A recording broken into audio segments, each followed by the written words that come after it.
At dito tayo, patungkol kay Vic Manuel. So may nabasa nga tayong post kung saan magbibigay nga tayo ng reaksyon at opinion patungkol rito kay Muscleman. Ayon nga sa post nitong sa Inside of the PBA, breaking, Barangay Ginebra gustong kausapin si Vic Manuel kapag matapos ang MPBL stint niya.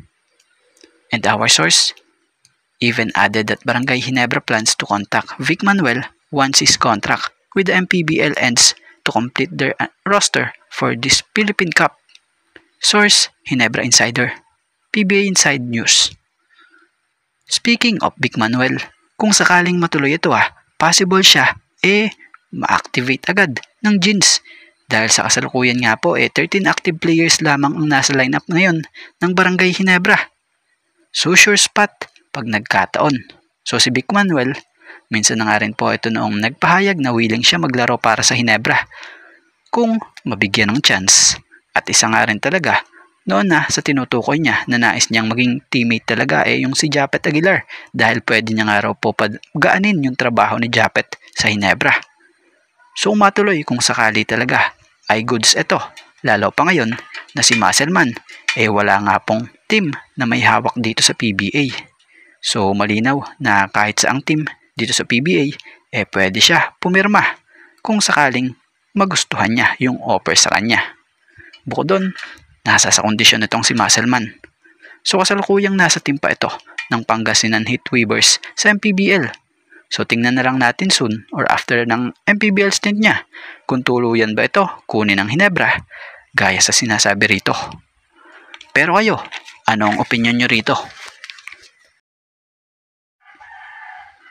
At dito nga tayo sa malaking tulong ngayon na bigman sa Barangay Ginebra na si Norbert Torres. So big impact talaga sa team ng Gins ito or good addition talaga siya sa team kung papaano mag-complement yung laruan niya sa mga kakampi niya.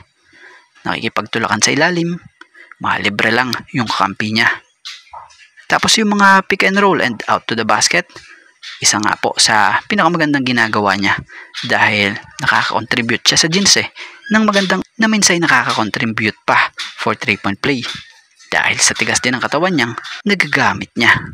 So malaking bagay na nasa Ginebra ngayon si Norbert Torres dahil sa napakagandang space na nabibigay niya sa mga teammates niya.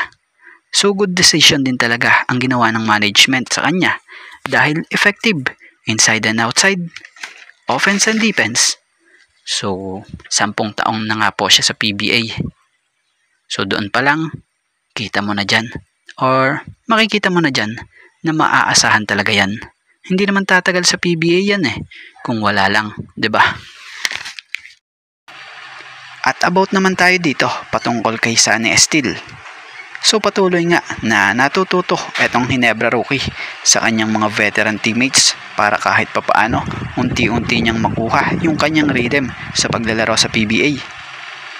Ayon kay Estile o sa pahayag nito, si Scotty, Troy, and Japet pala ang naging instrumento din para kay Sunny Estile na siyang nakatutulong para mag-adjust sa sistema nitong si Coach Tim Cone.